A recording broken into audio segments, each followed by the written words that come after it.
Okay, so this is the first step. I want to make bread tomorrow, so I'm taking my starter out of the fridge today around 1:30 in the early afternoon. So there's my starter. That's what it looks like. That's completely normal. It can have some bubbles on top. It can be, it looks like kind of this foamy a little bit and bubbly. And sometimes there can be a layer of liquid on the top, a dark layer. That's fine. If there's any problem, you can just stir it up. There's no problem. It'll be fine like that. So this, I believe, is a 2-cup mason jar. I like the straight-sided ones. They're easier to work with. And so I have about a cup of starter in here. So I want to end up with, maybe 3/4 of a, I want a cup and a bit. So I want enough to make my bread. I'll need a cup of starter. So I'm just going to add enough flour and water so that the starter will be up to maybe a cup and a half. So I'll have a little bit left over to start my next batch of bread. So all I do is I take a couple of big spoonfuls. I'm using organic white, unbleached, or you can use, let's see, I'm putting 3 because that's just what it looks like it's going to need. And then I'm going to pour some just regular water here, just a little bit. And you're just going to judge by texture. And I stir it up. This is waking up the starters. Okay. That might be a little watery, so I'm going to add a tiny bit more. That's a little watery, so I'm going to add a little bit more flour.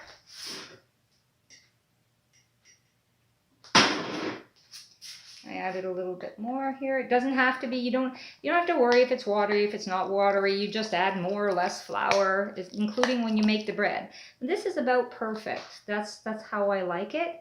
It's kind of shaggy. I don't know if you can see it there. And you make sure it's all kind of incorporated. And then I like to save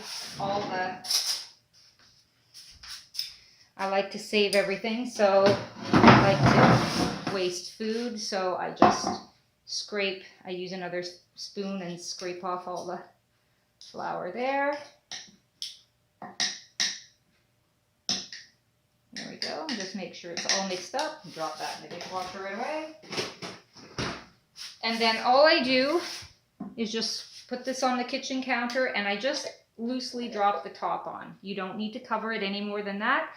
And you're going to let it sit for about an hour.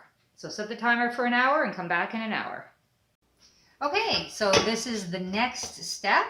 So your sourdough culture has come to life again. And it should smell nice and yeasty and wonderful. This is the magic. So where the magic happens. And there's, well over a cup here, which is nice. So now what I have in here is flour. It's 5 cups of flour, and I just use a mix. So I will detail the mix below what I used. I used a mixture of organic white and some rye, some teff, barley, organic sprouted wheat. So you can use whatever you want. So there's 5 cups of flour, and I'll put that below. 1 tablespoon of sea salt or salt, and then you just mix it up together. This is so easy. There is no time involved in this whatsoever. There we go. So get that all mixed up. Grab one of these guys. Then you add 1 cup. You stir down your sourdough starter. So I just stir it down because it's all bubbled up and happy. And it stirs down. And I put in 1 cup. So here's 1 cup of sourdough starter. I put that in.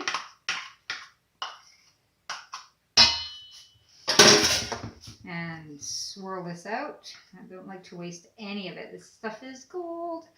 And then 2 cups of water. And that is all you put in this bread. So I just turn it around. You don't need to knead this bread. I just keep kind of swirling it a bit. until it's a good texture. The texture is kind of like a shaggy looking dough. It doesn't have to be perfect. Actually, this is just about perfect right here. So I love this because I can just push the dough into the, and this is about the texture you're looking for. You know, it's like this, like a heavy kind of shaggy, lumpy dough. I scrape the dough off here. That's as much mixing as you need to do once it's all mixed together. So you mix together the dry ingredients. You throw in the wet. If it's a little too dry, you can add a little bit more water. And then you cover it. Some people use plastic wrap. You can cover it with plastic wrap. I cover it with this like beeswax paper, which I love. And then you set the timer for 15 minutes.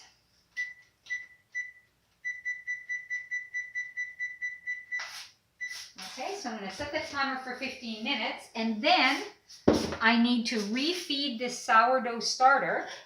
So I'm going to, because I need to bring it back up, I have about this much left, so I'm going to bring it up to about here. And I'm going to get it started and then put it back in the fridge for next week. So right now I'm just going to put like just a couple of, just enough to bring it up a little bit, 2 or 3. I just put like maybe 3 big heaping spoonfuls in there, and then enough water to wet it up. There, I brought it up to maybe here. Like it's not anything that you have to be exact about, all those like measurements where you have to weigh your bread and weigh your dough and weigh your starter. That's caca. You don't have to do that. So I just stir that in there, and I don't like to waste it. So there. And you can see, there we go. And there it is there. It's all kind of stirred up. It's moderately liquidy, like it's movable, but it's not like water. I just put the lid on it, and we're going to leave it out for half an hour so it can start to work. But you don't want it to finish working. You just want it to start. So when the 15 minutes is up, I'm going to turn the dough, and then I'm going to do another turn in 15 minutes. Then this will go back in the fridge, and then this will just sit all night. So I'll show you the next step when the timer goes off. We leave this out, and we leave this covered. All right, the timer has gone off for the first 15 minutes. The dough still looks like that. It won't have risen much or anything, but you just fold it. Pick it up and fold it, pick it up and fold it, pick it up and fold it about 4 or 5 times. That's it. And then now we scrape it off here. And you cover it back up. This sourdough is still sitting here. So it'll sit here for the second 15 minutes. Cover this back up. Set the timer back to 15 minutes again.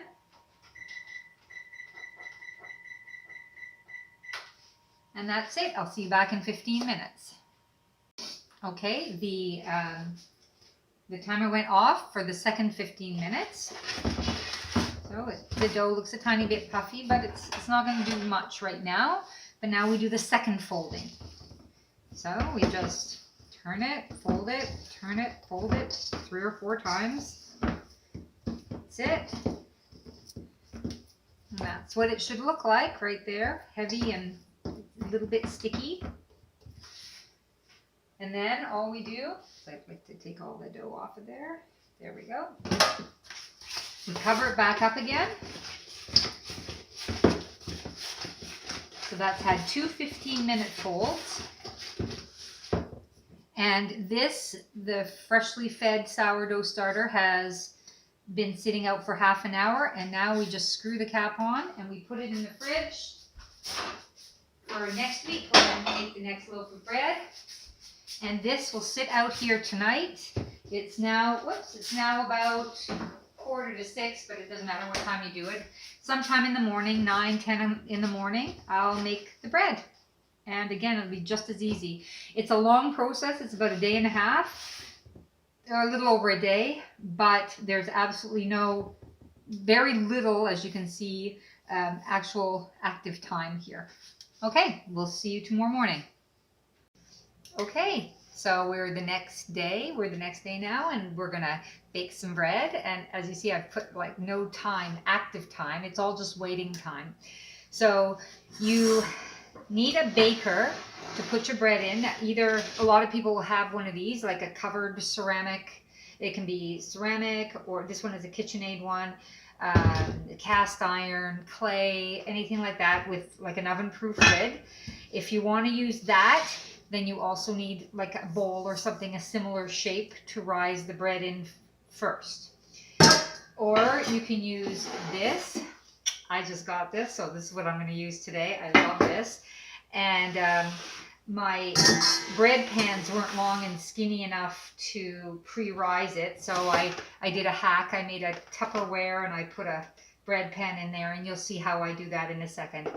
But you're going to basically take a sheet of parchment, and if you have the round baker, you're going to shove the sheet of parchment in here, and you're going to pour the bread dough in here, and it's going to rise for an hour. Okay, so I'm not going to do that because I'm going to use the long baker instead. So I'll put this over here, and I'll show you the bread dough. So here we go. It's all risen and nice and puffy. It's a little bit liquidy, but it's done its magic overnight, so it's like all fermented. It smells fantastic. So here's what you do. It's very easy, and again, you don't even have to get your hands dirty. With scraper, I use cornmeal, but you can use, I like cornmeal, but you can use anything you like. You can use flour, rye flour, cornmeal, anything to stop it from sticking. But I sprinkle a little cornmeal on top, just a tiny bit, and then I just start scraping down the bowl and turning it. Scrape and turn, and then in between I sprinkle a little cornmeal so it just kind of gets around the bread, around the dough, so that it doesn't stick. Not really doing anything, but just turning it, and I just want to get it out of the bowl. So there it is. I just keep turning all the way around. Just put a little cornmeal so that it doesn't stick back in. Turning. And just doing this kind of degasses the bread a little bit. It just makes it a little smaller. And then again, a little bit more here. You'll get a judgment on that. There, you get an idea. So you see, it's all kind of coming loose from the bowl now. And I'll just put a little bit more. So there it is. I'm going to take my little pack here. Okay, my camera shut down like as I was just about finishing this. So I'm just going to show you what I did. So I basically made this little hack, and then I put the parchment paper in there. And then I just took the bowl and I turned it upside down, and I poured the dough right in here, and then I patted it out flat. I put a little bit of everything but the bagel seasoning on. You can put other stuff if you like. You can put seeds, you can put more flour, cornmeal, you can put anything you like. Anything that you want to make it look pretty, you can do that. And now it's just sitting in here, and all you do is you cover it up. And if it was in the bowl, if you were doing the round container, the parchment would be in the bowl, and you would have turned it into the bowl in the parchment and then covered it up. So I'm going to cover this up. I set my timer for 1 hour, and I'll see you back in 1 hour. Okay, this is the easy step. We've waited an hour, and the bread is the dough is still sitting in this container on the first rise. And all you do now is you set your oven for 450 degrees Fahrenheit. I don't know what that is in Celsius, sorry people. And you take your container of choice, either your covered Dutch oven, or I'm going to use my new clay bread baker. and you put it in the oven and let it warm with the oven. And I'll come back when the oven is heated. Okay, people, the timer just went off on the oven, so I'm going to make this quick. You open it up. Be extremely careful because the item in here is extremely hot. Take off the lid. Here's my hack. Pick up the parchment. Boom. Drop it in. That's it. Cut a few little slashes in the top, just so it can breathe. Cover it back up and put it back in the oven. And it stays in the oven. Make sure it's well sealed. Set the timer 25 minutes. Okay, and I forgot to mention when we put the bread in the oven first, it's 415. You have to turn it down to 415. So it just cooked at 415 Fahrenheit for 25 minutes. Now you just go in and very, very carefully just remove the top. Okay, so I had removed the top and I put it back in, I left the bread in the oven after removing the top, and just put it back in and set the timer for another 35 minutes. And again, at the same temperature, 415. So now the timer's just gone off. I'm going to take the bread out.